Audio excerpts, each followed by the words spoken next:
5 years ago, there was a lot of mortgages, which means now there's going to be a lot of pain. Is it an issue? This actually isn't going to be that bad. So why are we scaring the crap out of people? When people make those forecasts, when we look at that data and we go, okay, what's the prediction going to be for the end of 2026? I think there's so much uncertainty right now in the economy in Canada, primarily because of the uncertainty with respect to the economy in the US, and that's happening globally, that making any sort of rate predictions is really kind of a fool's errand.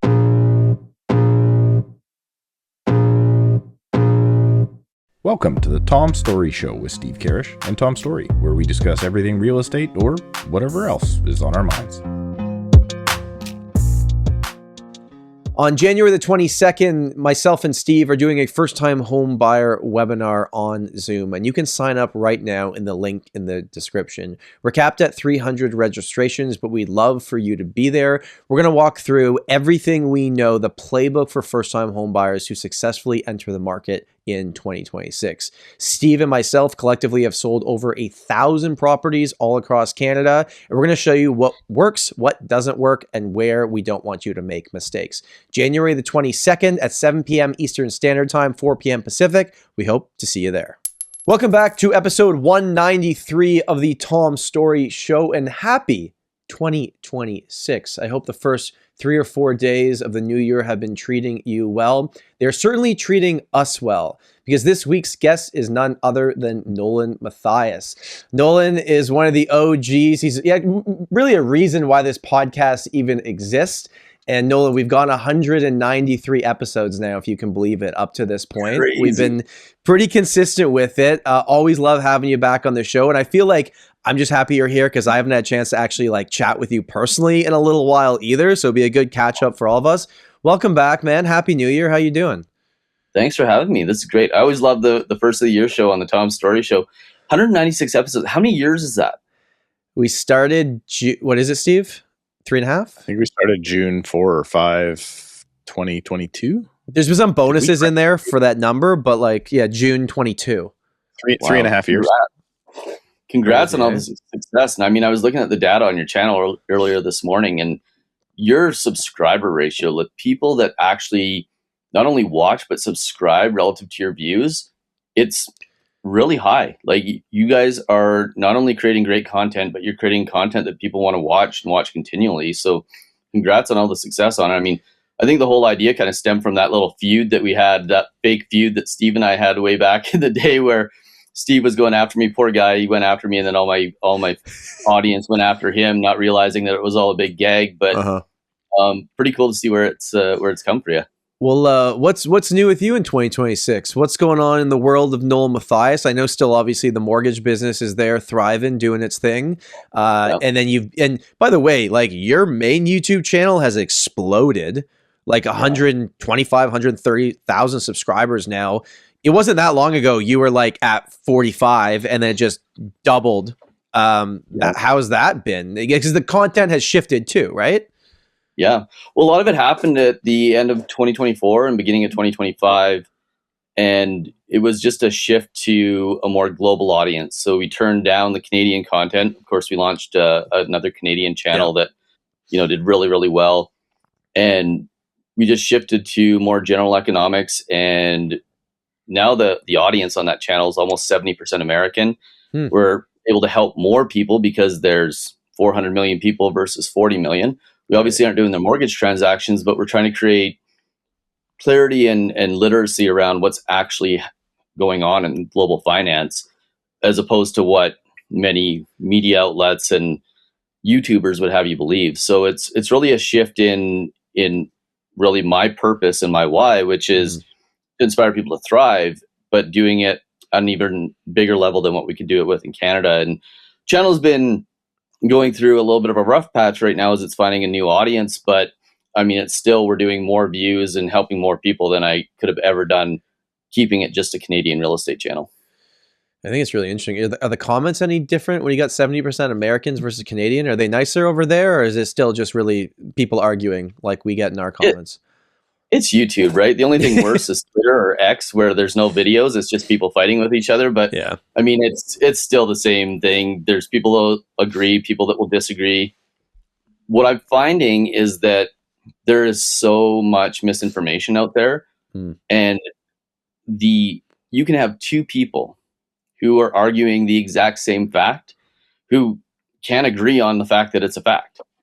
And the division in the US, the division in politics, even in Canada, has just gotten worse and worse over the last few years. And that's leading many people to believe things that are based on what a single politician tells them to believe. And I don't know what world these people live in, but I never took a teacher's word for it. I never took a politician's word for it. I never even took my parents' word for it. I had to critically think about things in order to determine what my beliefs were.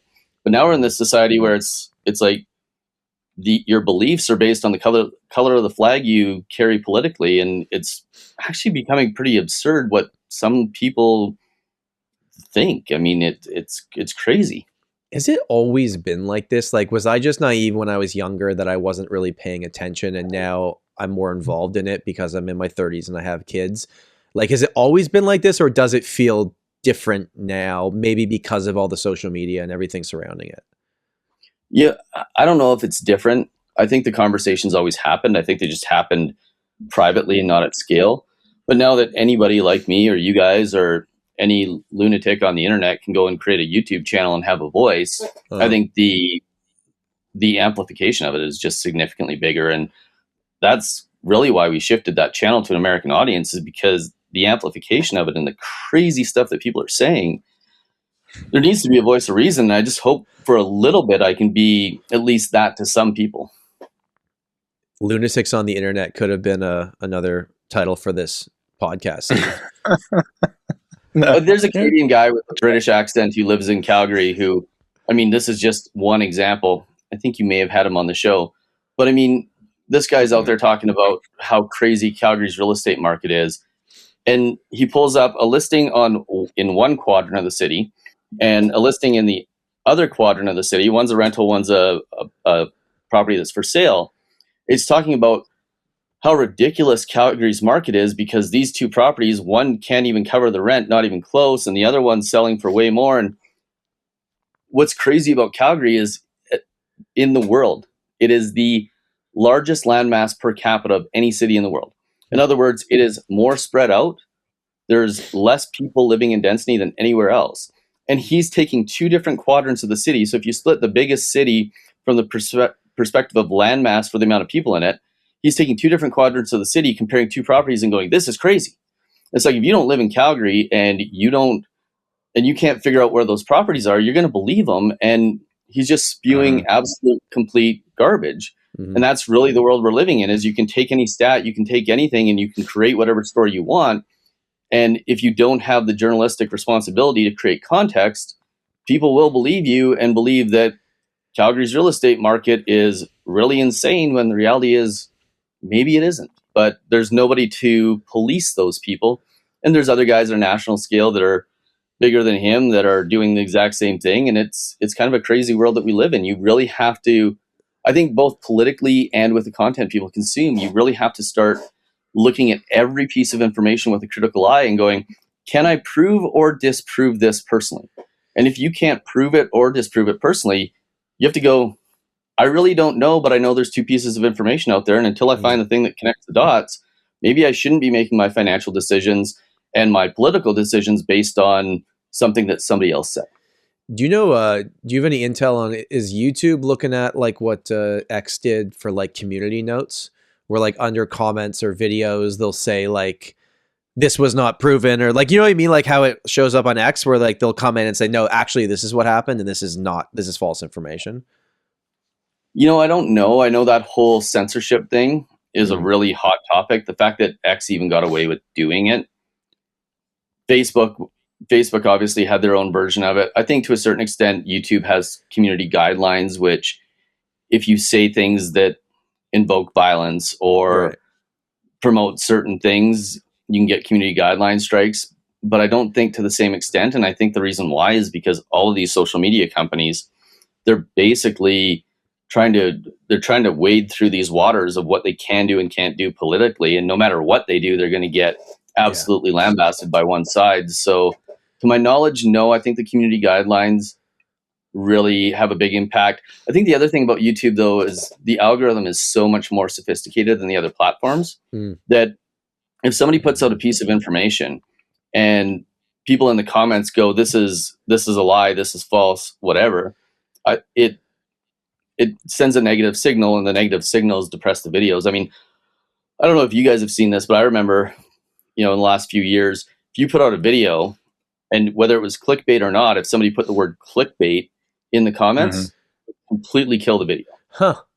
And I mean, I think the same thing is true if you have a bunch of viewers that have negative sentiment around what you say, that has the ability to kill the video. But on the other hand, if your audience is very loyal to you and you say crazy stuff, the unloyal audience isn't going to show up and watch you, so it can have the opposite effect from that megaphone perspective, making some crazy content get even more visibility.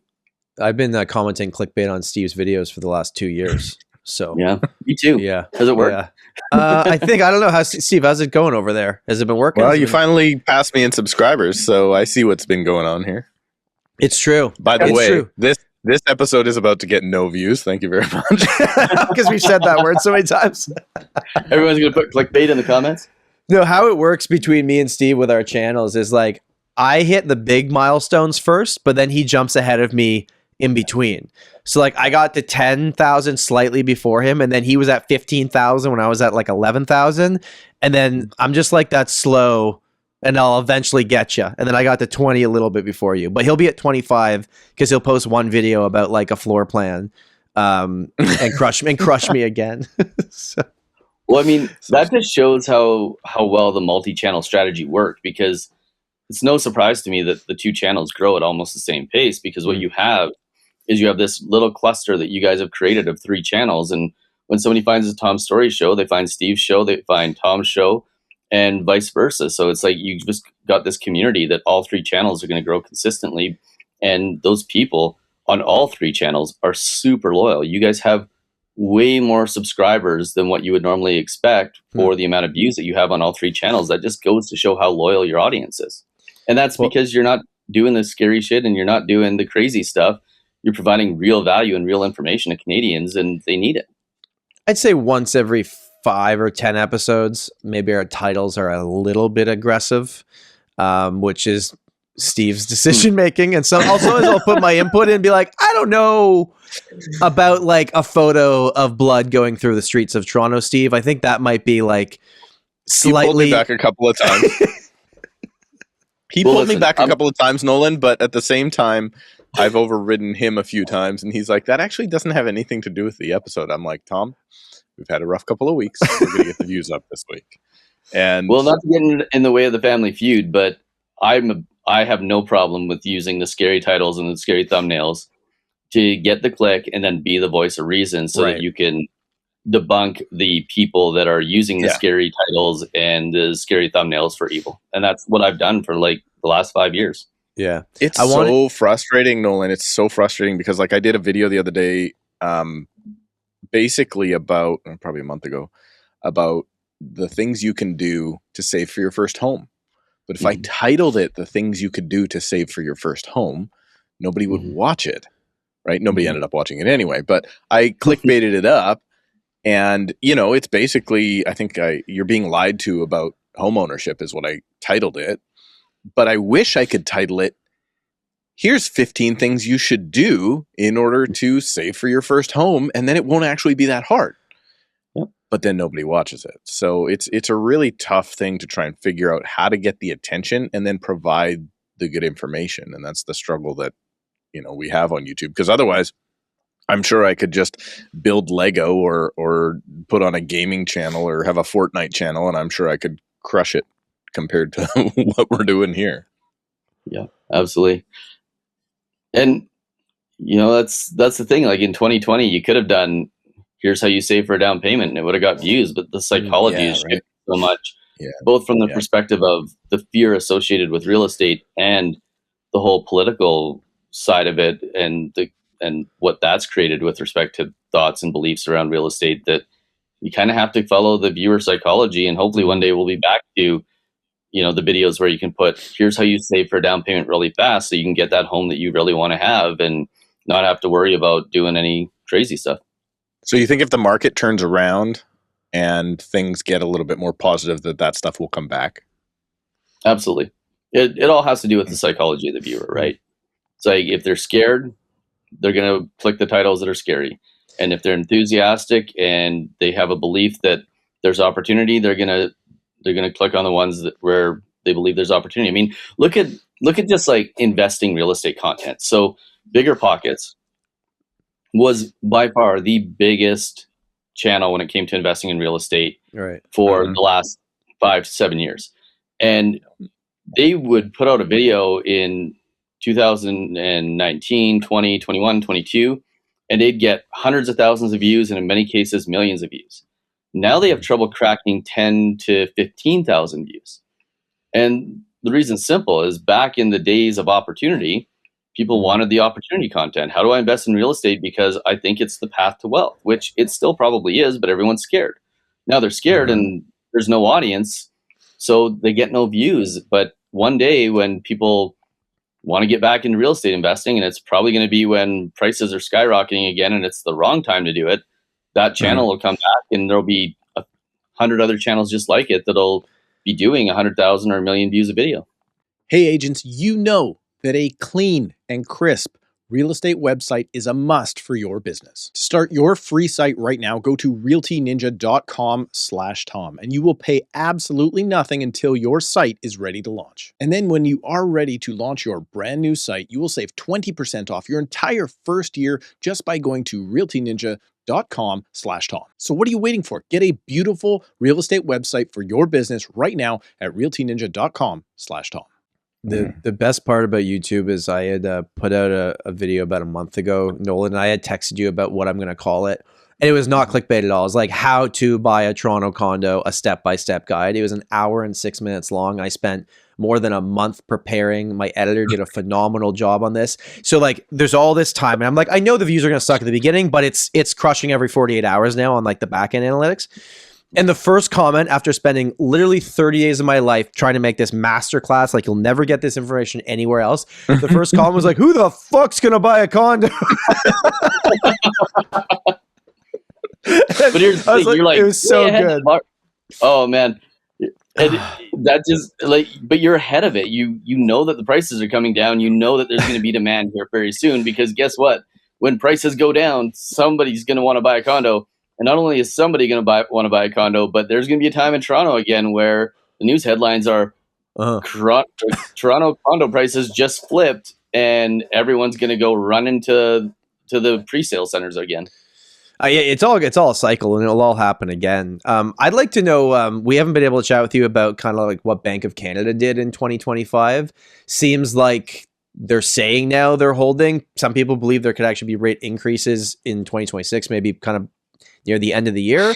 Looking back at 2025, all the cuts that they made, getting to 2.25%. How do you feel about that from like the economic standpoint of what you're aware of in the market? Yeah, so I mean, I follow the Fed a little bit more than I follow Bank of Canada now, just because of the content I'm making. Mm-hmm. But here's the thing: when people make those forecasts, and I mean, we've done bets in the past about what was going to happen, and Steve always loses, of course, but when economists, when we look at that data and we go, okay, what's the prediction going to be for the end of 2026? It's based on the information that we have now. Yeah. They're never valid predictions. It's just providing communication about the landscape of the economy. And I think there's so much uncertainty right now in the economy in Canada, primarily because of the uncertainty with respect to the economy in the US, and that's happening globally, that making any sort of rate predictions is really kind of a fool's errand. It's like, okay, based on where we are at this moment, this is what it looks like. But who knows what wrench is going to get thrown into the economy in the next 12 months. And I've said this before, like trying to forecast the market and trying to time it doesn't make a ton of sense. What the Bank of Canada has done with being very strategic about how they've lowered rates and how they've communicated things, though, does make a ton of sense. And I think it makes a ton of sense for the Bank of Canada to say, well, interest rates could go up at the end of the year just to make sure that nobody's starting to believe that they're going to go down a bunch and then have this run towards the real estate market or this run towards getting debt again because they think the market's going to go up. So communicating that it could go either way, which is a policy that, started in the 90s, having clear communication, is really just prudent central banking at this point. Because they're at the bottom, like kind of rung of I think the what's it called, the target rate, the neutral rate. Yeah, the neutral rate is 2.25 to 3.25, and so they're at the bottom end of it, where I guess technically that shouldn't stimulate or depress the economy. It should kind of just hold here. Do you think that because the last 4 years we had rates moving up rapidly, then coming down fairly rapidly, not as fast as they went up, but fairly rapidly, we're back to 2.25%. Do you think the certainty, or just the more certainty that's involved now in 2026, where we don't believe they're going to do much, could be a good thing for the real estate market on the buying and selling side? Because I feel like a lot of buyers and sellers were waiting to hear what the Bank of Canada did or didn't do. Yeah, for sure. And I mean, you could see it in the listings, right? Every realtor out there was saying to their clients, okay, Bank of Canada is going to lower rates in June. So we got to be ready for the day of the rate reduction because all the buyers are going to flock to the market. And then what you saw was all these listings come to market and the buyers going, well, but it sounds like there's going to be more. Yeah. And then saw the same thing in September. Our neighbors listed their house the day of the Bank of Canada announcement in September for $200,000 more than what it was worth, thinking all the buyers are going to flock to the market. They ended up taking off the market and not selling it because we priced ours where it should be and sold it in 7 days. But they had this belief that the buyers are going to show up. And I think the more that there's an expectation that interest rates are going to go down, the more buyers are going to be willing to wait. But as the expectation changes and it goes, okay, it's going to be stable. Well, now you're creating clarity for buyers about what should happen with interest rates, which is going to give them the opportunity to go, okay, it's the lows of where it's going to go. So maybe now is the time where I can safely buy and know that I'm not going to miss out on half a basis point lower in 6 months. How was the experience selling your own house? When was the last time you've done that? The house you lived in, not just an investment property, especially going through what we just went through in 2025. I love buying. I hate moving. And so the process of moving sucked. I hate it. But the process of selling, so our realtor, her name's Natalie Bartimo. She's in Calgary here. She was the realtor that we picked because I know that there's nobody in the city that's going to do a better job than her. And she handled it beautifully. It was so well done. In fact, my partner, she had sold her house 6 months earlier. And even before we listed the house, she's like, I can't believe how much your realtor's doing for you. Ours did nothing. I mean, I literally had walked my partner through her negotiation on the sale of her property because the realtor was freaking useless. And even the contract negotiation, I'm like, no, don't do that. Do this. They just want to win. Give them $3,000. It'll be done. And sure enough, that's what happened. So Natalie just handled the whole thing absolutely beautifully. I've never seen a transaction where the realtors on the other side made so many mistakes. Not the realtor who ended up buying the property with his client, but we had a realtor come in on the first day. She brings her clients through. They look at the property. I don't know why it isn't standard practice. Do you guys Google every single seller when you write an offer on a property? No, not ever. No, definitely not. So this is weird for me. So as a mortgage broker, part of our process is we Google every single client. We want to know if there's anything that the lender's going to find on the internet that could sway them about approving the mortgage. Well, if you're selling a house and you can see on the listing contract who the sellers are, why wouldn't you Google who those people are? You can figure out what they do for work, what their incomes are. Part of having a negotiating position is having more knowledge than the other side. So why this isn't standard practice for realtors, I don't know. But they could have just Googled who the sellers were, realized that we were two mortgage brokers who own a mortgage company, and one of them is an influencer in the Canadian real estate space, and kind of had a little bit more information so they didn't do something dumb. Right. Well, they did something dumb. They walked through the house. They're like a day into it's been listed for a day, and they write a lowball offer. Like lowball offer on a property that is comparable to the one sitting next to it that's priced $200,000 more. Now, So Nolan, it's clear that on day one, sellers are more likely to take lowball offers, correct? That's usually when it works out. Day one. Got it. Okay. yeah, I don't want to let any of the other people who are thinking about buying the house look at it. I'm going to take the lowball offer. And people listening on audio, I'm being sarcastic. Okay, sorry. Go on.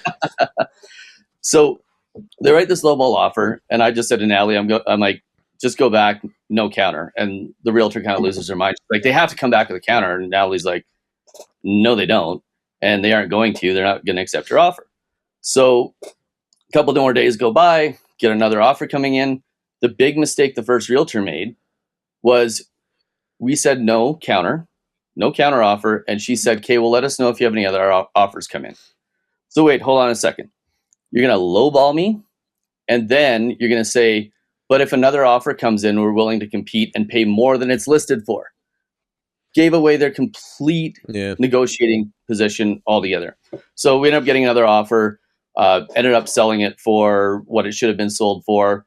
The original buyers came back and offered a more reasonable number, significantly more reasonable, probably even more than what they should have on the first offer, in order to try to get the property that they really wanted, that the realtor just blew because A, she didn't do her job. B, she wasn't a good negotiator. She literally just went, you know what? I'm going to write an offer and then say, but we're willing to compete, which gives away all your negotiating position. And this is why it's so important to have somebody who actually knows what they're doing and not just pick a random realtor off of Google ads or, you know, your friend's cousin or even your own cousin. It's like, find the person who can do the best job. Our process for selling was literally, okay, Natalie, whatever you need to do, I'm willing to go with. You know your stuff. You know I know my stuff. I know you're not going to do anything stupid. So you go with your gut and just let me know what you're doing. Literally, she handled the whole process, just kept us informed. And it was the smoothest transaction I've ever been through. It was amazing. Did the first offer that lowballed that came back, did they end up getting the house by paying more, or did you guys go with the other one? Oh, we knew right from the get-go that we were never going to sell it to them.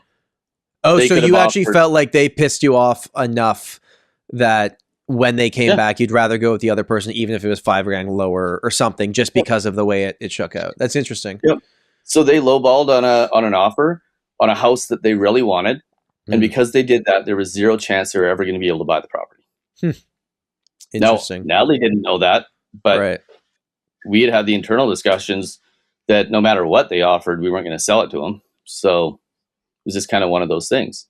Buying a home is a big deal, so don't let your home inspection cause you more stress. For over 45 years, Karrasch & Dunlop has helped buyers across Canada understand the homes that they are buying with detailed, calm, clear, client-first inspections. Karrasch & Dunlop inspectors don't just point out problems, they explain what really matters in a way that will protect you in your home purchase. If you want confidence in your home inspection, top agents and home buyers trust Karrasch & Dunlop. So to check out where they service and to book your inspection, go to karraschanddunlop.com right now.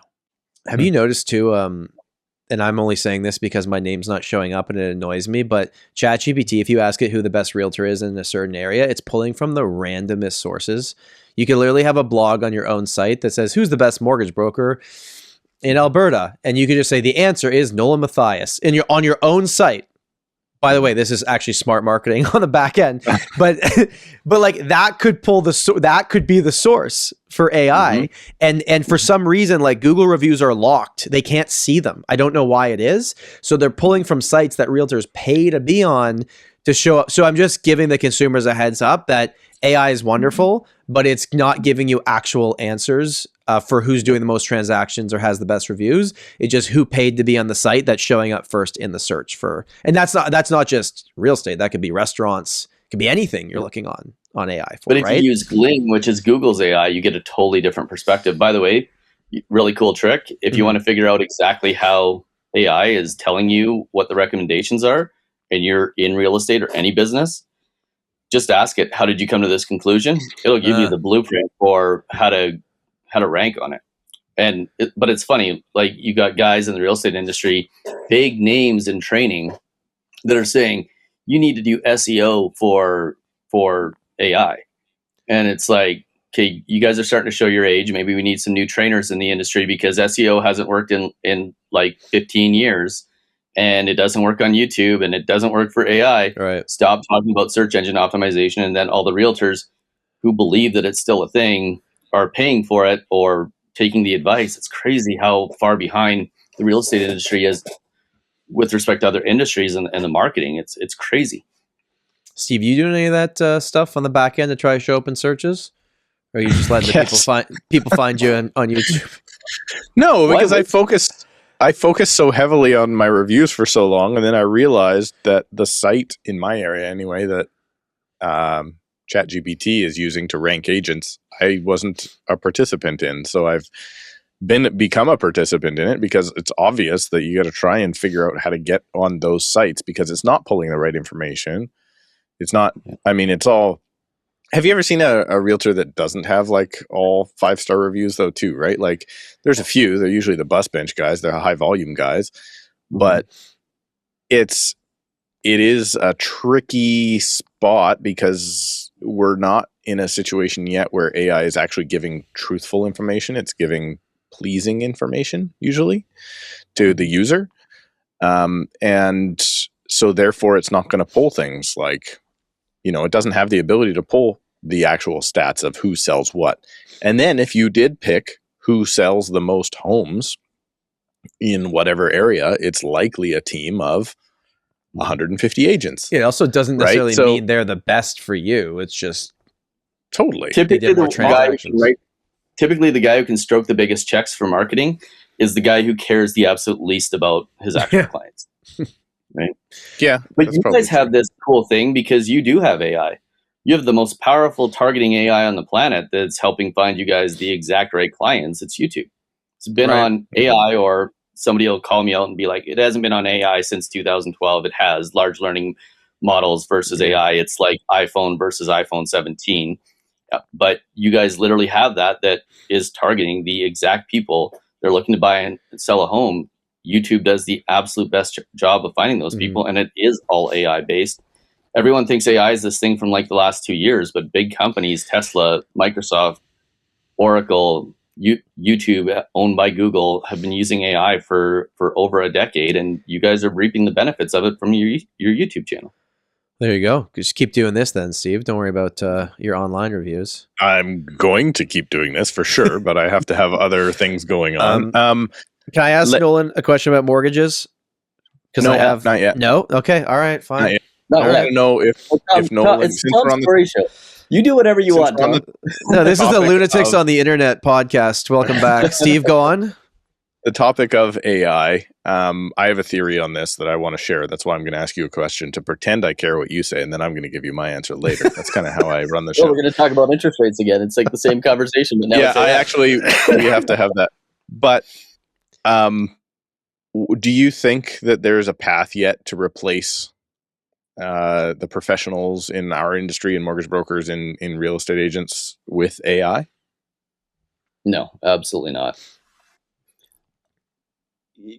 Listen, like every 3 or 4 years, some genius comes along, or 10 geniuses come along, and they start these. You don't need a realtor company. I literally drove by a sign today for a company that I haven't seen in 5 years. It's a for sale by owner company. I was like, wow, those guys still exist. At the end of the day, a real estate transaction, everyone thinks it's just about the paperwork and the lawyer, and it's not. It's about the negotiation. I could sell my house on my own. I know how to do it. But having that degree of separation between me and Natalie and the buyer's agents allowed us to have a way stronger negotiating position. We sold the house for, I don't know, what was it? It was like almost $100,000 more than their initial offer. Now, you're going to tell me that AI, which can do all the paperwork, is going to be able to come in and do a better job or do a decent job when a realtor, the buyer's agent on the other side, literally gave away her entire client's negotiating position, and she's experienced. So now you're going to have two monkeys that are trying to sell their home as people who are not going to use an agent, and you're going to put them head to head negotiating. Well, you're taking away those intermediaries, and basically what you're going to have is almost every transaction is going to be completely lopsided, and there's going to be lawsuits galore. Like, it's insane. That's the reason why these just listed companies, these for sale by owner companies, never survive, is because once one person finds out about the lawsuit between a buyer and a seller because neither of them were represented, everyone goes, ooh, maybe I don't want to spend 3 or 4 years in court and lose $100,000 or $200,000 in legal fees, because when you screw up a transaction, the legal fees to defend it in court are going to be 100 times what the actual cost to hire a professional is. It's funny that you mention it that way, because it's actually, there's kind of two ways I think about this. Mm-hmm. And the first one is, I was having a conversation with a managing broker the other day, and her position was, we're not going to be replaced. And I'm like, well, it's getting pretty good. There's lots of things that are going to replace us. There's lots of tools. She's like, there's one thing that's not going to change this. And that is, who do you think they're going to want to be able to sue when the transaction goes bad? Exactly. And I was like, that is actually genius. They need a fall guy at any point in time in the transaction. So, and you're not going to fall guy off to an AI of which the owner did it themselves. And the other point of that is, I just went through this week with my own client. The things that clients think is okay or ask me to do, that I have to set them straight on, no, that's either dumb, or no, that's illegal, or no, that's going to lose you the house or cost you the deal, or make the buyer walk away. Or often it's, I know you think you're going to do it that way, but that what you're proposing is illegal and against the Real Estate Services Act. So I just want you to know that it's against the Property Act and that sort of thing. So the amount of things that are proposed by people, I could only imagine the lawsuits that would, like you mentioned, come going back and forth because people think they have a better situation and or a smarter idea to get the deal closed. But our laws are in place because we've been through all of those things, and people 100%. now know that, you know what, we're not going to have this be an unfair way of doing things. We're going to make it fair for everybody. So that's why the thing you want to do is not legal. Right? So 100%. Tom, I can hear whatever you're doing on your computer. There's another track. You're deleting files. No, it was for I was good at my next topic was going to be something I was going to see if I could actually share it on the screen. That's why it made that noise. I just don't know if it's worth testing. I want to build on what Steve just said there because it's really interesting. MIT just released a study. I literally just did a video on this about AI and the effects on the workforce, because what you're seeing in the US right now is unemployment's going up, but manufacturing is increasing at all-time highs. And people keep thinking that onshoring and bringing manufacturing back to the US is going to increase jobs, and it isn't. But a lot of people believe the unemployment rate's going up because of AI, and it's not. The MIT study basically says there's 95% of companies who have tried to implement AI have seen zero effect on their profit and loss statements. And big companies are leading the way when it comes to piloting these systems, but only 40% are deploying. And the 40% that are deploying, what they're finding is that it doesn't affect the company's overall production.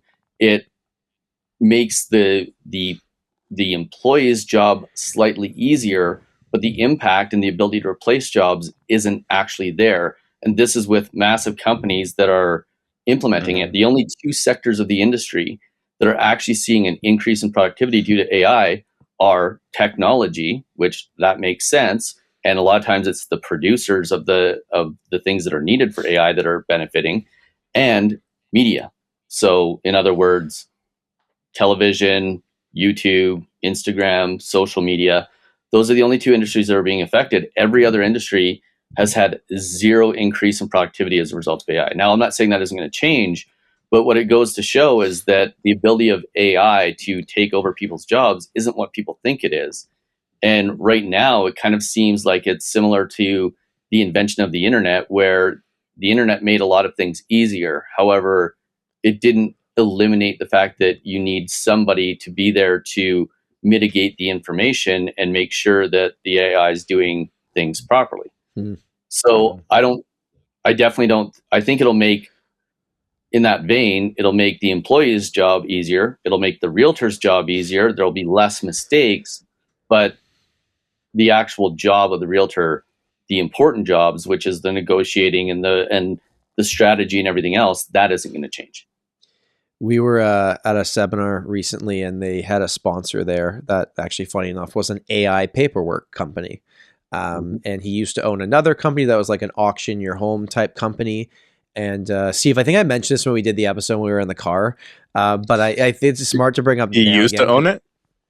Well, yeah. So he said in a hot market, that strategy worked.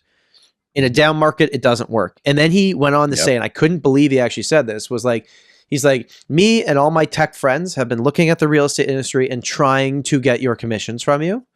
And what we've realized is there is no amount of money that we can get in between currently at this stage that gets in between the relationship you have with your client. And I was like, wow. He's like, in a hot market, we can get a piece of the pie because things are moving and whatever. But when it gets tough, like your realtor's going to stick with you. The AI company's going to shut down because they can't take over market share. So I thought that was super interesting to hear someone that's been from that side kind of admit that. I can't get these on the screen, so I'm just going to bring them up and tell Nolan what I'm looking at. But no, we ran a poll for in two different places, and I thought the answers were hilarious how different they were. First, we ran it just like in the community tab for this podcast channel. And the question was, which best describes your mortgage situation going into 2026? And we had on that one, there's 136 people that answered it. 16% of people said, I'm on a low fixed rate and I'm set to renew higher. 17% of people, 1% higher, said, I'm on a high short-term fixed rate set to renew lower, which I was surprised those were close. Yeah, that's variable rates that locked in. Yeah. Well, yeah, exactly. And then 23% of people said, I've been riding the variable the whole time. So I've already been burned. I've gone on the roller coaster and this isn't going to be a shock to me because I've been here the whole time. 44% of people said, I don't have a mortgage.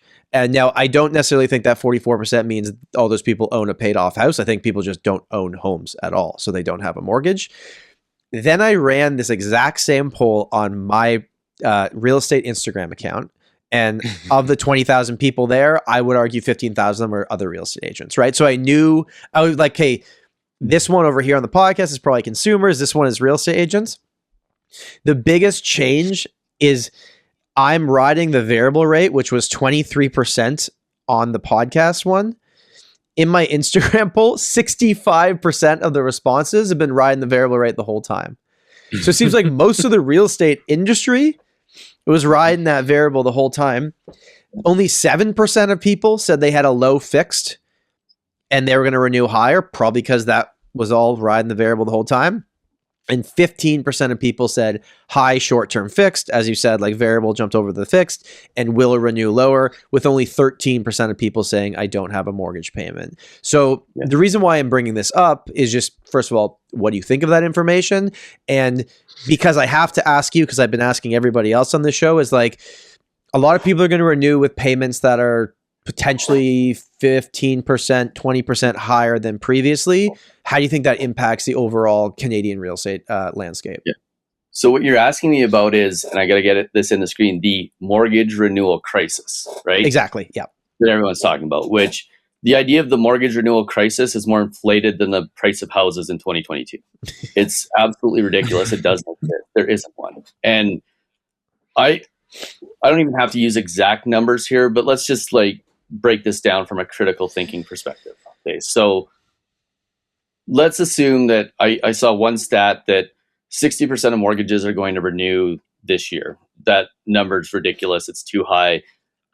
There's multiple reasons for that, but the primary one is that if you take a 5-year period, statistically speaking, most consumers don't make it to the end of 5 years on their mortgages.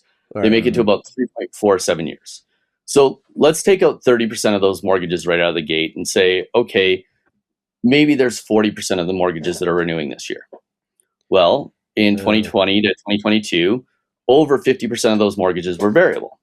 So the people who are variable, they have either changed their mortgage, this is those short-term people, or they've wrote it out. So now we've got about 20% of 5-year fixed mortgages that are coming up for renewal, and that's the big renewal shock. Well, they're going to renew from, maybe if they were really lucky, like if they were super lucky, they got a 0.99% mortgage from one of the crazy banks that doesn't even exist anymore in Canada. If they were lucky, they're paying 1.5 to 1.79. So they're going to renew at probably 3.5 to 4%. Mm-hmm.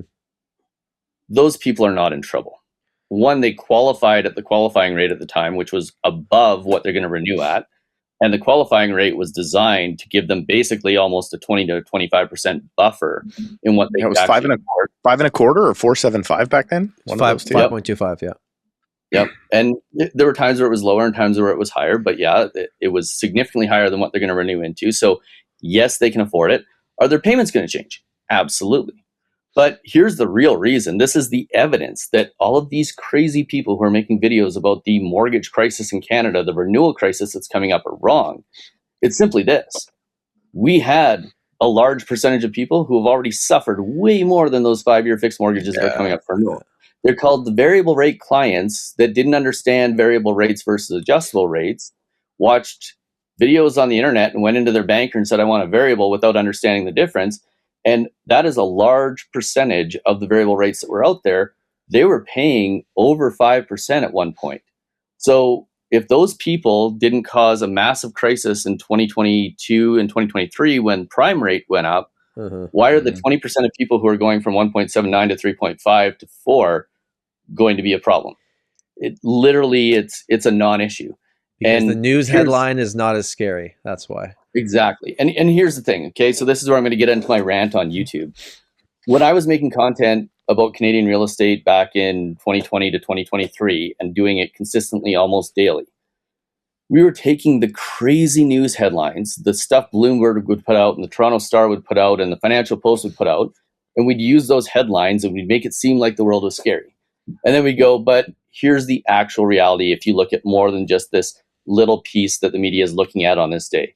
It's like, you probably don't have any issues, but if you're scared, here's a solution to make sure that when and if this issue happens, you're going to be protected. So every video was positive. It was scary headline. Here's the reality. It's not as bad as what they're saying. And here's the solution if you are scared about it. Well, when I stopped making that Canadian scary real estate headline content that actually wasn't scary in content, and that's why my channel grew so much and became the most watched real estate channel in Canada, a few other people decided to step in. You got the guy we talked about earlier on the show. You got this other dude who literally criticized me for 2 years about being on YouTube and told me I was crazy and put it in the comments all the time and made videos about me, who now has the most viewed channel in Canada, who's literally using the exact same tactics. He copied my stuff, but instead of making the videos with the crazy headlines and then going, but here's the reality and it's not that bad, he went the opposite. And there's like a dozen guys who are doing this. He went, here's the crazy headline, and yeah, it really is that bad, when it's not. So he's literally just scaring people. And when you look at the stats on this, the reason I was looking at your guys' numbers earlier is you guys give well-rounded, level-headed information. So typically, rule of thumb on YouTube is your view count total lifetime should be about 100x what your subscribers are. So if you have 1,000 subscribers, you should have about 1 million views on YouTube. If you have 10,000 subscribers, it's about 10 million views. Well, when you look at your guys' channel, like yours, Tom, I think you have 20,000 subscribers and you have no views. 3.5 million probably on the main channel. I would say what this channel, Steve, is 1.5 million total views for 8,000 subscribers. I'm looking right now. Right? Yeah. You're well over the number. You have more subscribers than what you would typically expect. When you look at the crazy angry mortgage channels that are out there, or the angry real estate channels that are out there, Like the one guy's got 15 million views and only 50,000 subscribers, which means people are coming to him. They're watching one video, they're getting scared, and they're never coming back. Right. But he's getting so many new viewers. So many people are seeing the scary stuff that he's putting out, and he's doing a complete injustice to the entire industry, to the Canadian economy. And really, he's become this resource channel for fear. And this is what's happening with all of these channels. There's 5 of them I can think of off the top of my head. They aren't having well-rounded conversations and being the voice of reason. And that's really what we need, is the voice of reason. Instead of going 5 years ago, there was a lot of mortgages, which means now there's going to be a lot of pain. Why don't we actually look at basically the critical thinking around this whole topic and go, is it an issue? And when you look at it, and it doesn't take more than 2 or 3 steps of thinking to figure out that this actually isn't going to be that bad. So why are we scaring the crap out of people on it? Mm-hmm. I think with those channels, though, it's so easy. Sorry, go on. Sorry to interrupt the follow-up there. My message to this is, if you're a Canadian real estate YouTuber and you think your job is to scare people, stop it. Quit. Start helping people, because you're not doing any service to your business, and you're definitely not doing any service to Canadians. You need to stop, and you need to take a page out of the Tom Storey Show and the Steve Karrasch channel and the Tom Storey channel, and actually turn your thought process and your beliefs towards helping people instead of scaring the crap out of them.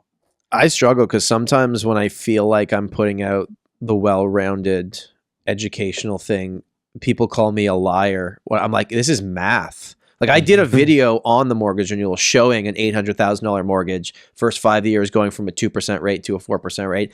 And the math was the math. And I'm like, the payment is going to be increased 12%. More is going to interest. This is going to suck.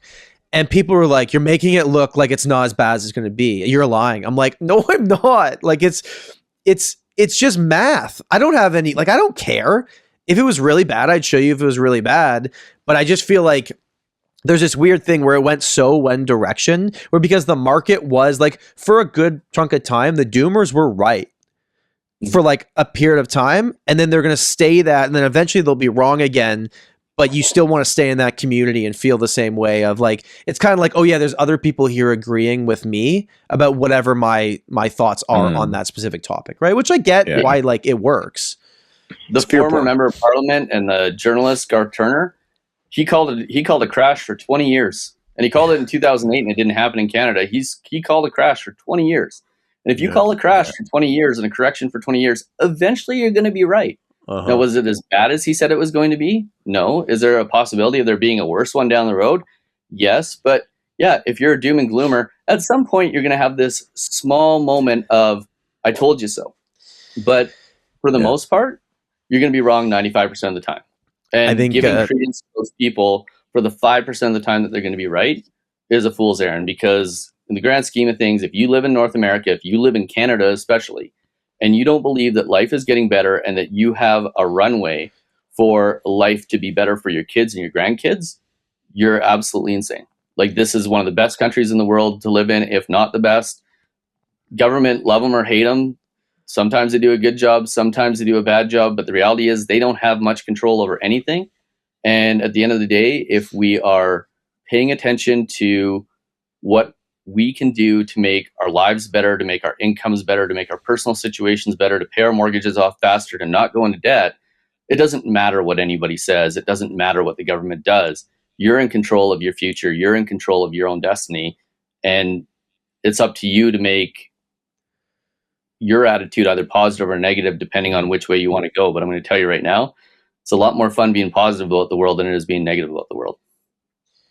Blinders on for 2026. I believe that Canada, Steve, I'll go to you in 1 second, then Nolan, if you have 5 more minutes. So I think it's very clear that Canadian home prices corrected significantly, if not crashed, based on average sale price. What I'm not convinced of is that the cost of owning real estate has changed at all, because they've gone like that because mortgage rates went up and the cost of borrowing money is just higher. I think that the actual cost on a monthly basis to own a home in Canada has not really changed at all. The data on this is really clear, both in the US and Canada. The average debt servicing ratio for Canadians and Americans is near all-time lows. It's about 30 to 35% on average. In 2008 in the US, it got up to 70%. That's why it crashed. But the cost to service a mortgage as a percentage of income in Canada and in the US is as low as it's ever been. And not only that, the real estate market in Canada didn't crash. It just came back to the long-term 40-year average. And you can run the data on that. Yeah, I know. It didn't go up and then come way down. It went up artificially, and a whole bunch of buyers got moved forward a couple of years because interest rates were low. But the price and where they came down to in markets like Toronto and Vancouver, it just returned back to the 40-year average. So it's like we had this blip, and as long as you didn't buy in the middle of the blip, you bought before it or after it, you're basically just on the 40-year trend. Enough of this common sense. The market's doomed, Nolan. Steve, I know you want to jump in there.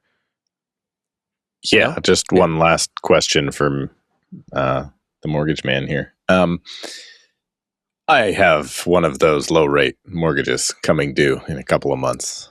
So I don't know if we need another bet, because I don't want you to lose any more than you already did last time. But just take a fix like you always do. Here's what I think I might not do, though, because I'm thinking if I want to dispose of it at any point in time, the penalty will be huge. Huger. It's with Scotia. It's with Scotia, just so you know. So I know it'll probably stay there. I have no plans on really moving it unless you're Scotia listening, and then I'm for sure moving it unless you give me a better rate.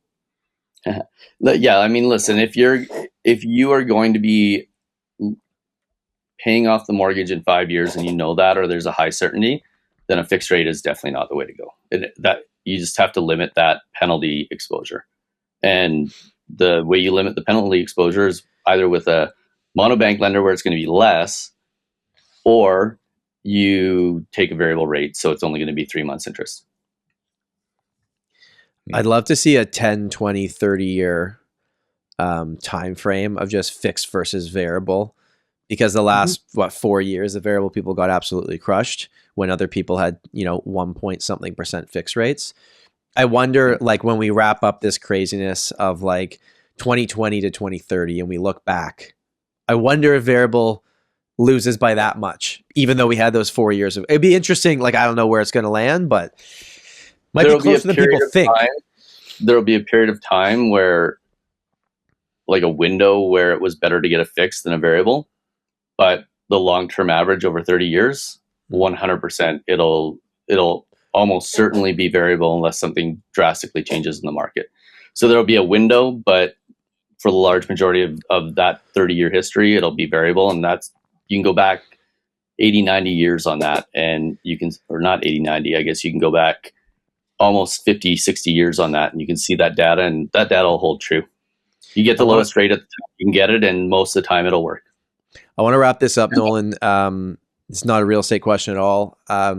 Whenever people come to me in our industry and say, hey, I want to build a YouTube channel, I go, great talking to you. Just call Nolan. Like, I've done that so many times.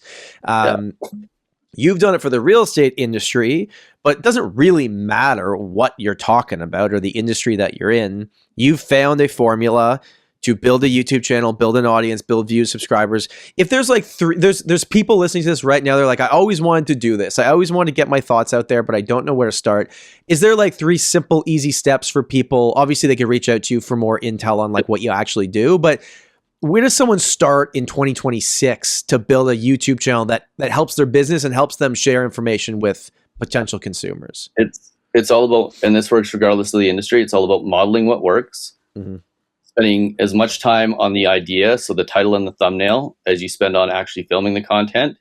And then when you get videos that work, it's about doubling down on those. And I've done this now in real estate, in global economics. I've done it for fitness professionals. I've done it for stem cell doctors. I've done it for online coaches, and I've done it for guitar players, piano players, and I'm currently doing it for a former Navy SEAL. So it doesn't matter if you follow those things and you learn how to do research and modeling, and then you understand that it's more about the title and the thumbnail than it is about the filming and the editing and what you think people need to know, but more importantly about what people want to know about. That's how you win. That's simple. Video doesn't exist if nobody clicks on it, right? Exactly. The best video in the world will never get seen if the title and the thumbnail are bad. but you can make a bad video get a lot of views with the right title and thumbnail. That's what I do. Which is like, that's Steve's channel. No, wait, I'm the first one. I get no views. It's proof. There's your modeling. There's your evidence right there. Nolan, Guys, I enjoyed this. I know you got to go. Thank you so much. Happy New Year, man. Always love chatting with you, and I appreciate you hanging out with us today. You bet. We'll talk soon. Thanks, guys. Okay, cheers. Bye. Mwah. All right. Well, do we want to keep going, or should we are wrap we it still up? going? We're still recording. I don't know. Wow. We've That never was done great. this before. That was awesome. I wonder if we should do that where we have like 5 minutes where we chat before the guest comes and then 5 minutes after. I don't know if that's like something that the viewers would like or if we should just get into it. Nightmare for me. Editing nightmare. Yeah. That was good. I love starting the year with Nolan. It was good to catch up with him. Just like last week's episode with Andrew, there was like a bunch of things I wanted to ask him we didn't even get to because we just ramble on. But That's why Joe Rogan is 3 hours long. Yeah, that's crazy. And he does like multiple episodes a week. Is that he's still doing? Yeah, but that's 9 hour day he does once a week. Like, it's pretty good life. He's doing them all in one day? Often he'll do two. Honestly, I have no idea. Okay. Yeah. Interesting. That's gotta be mentally exhausting though, no? To be on talking for 9 hours in a day. The 1 hour we do for this, like when sometimes I get off this, I'm like, I need to like take half an hour off. I think it's easier face to face because our face to face ones go so much easier and better. Yeah. I'd love to do more face to face ones, but Steve lives somewhere different. Thank you, everybody, for watching. Thank you for listening. We're super pumped about the podcast for 2026. And even though I totally forgot to bring it up at the beginning of the show, maybe we'll do an ad for it in this episode. We have a first-time home buyer seminar on January the 22nd at 7 p.m. Eastern Time, 4 p.m. Pacific. And we're hopeful that you will be there. We'll put the link somewhere in the description. We're capped at 300 people. We'd love to have you there. Friends, family, anyone looking to get into the market in 2026, we love the opportunity to show them how they can make that real. Thank you for watching. Thank you for listening. Bye-bye.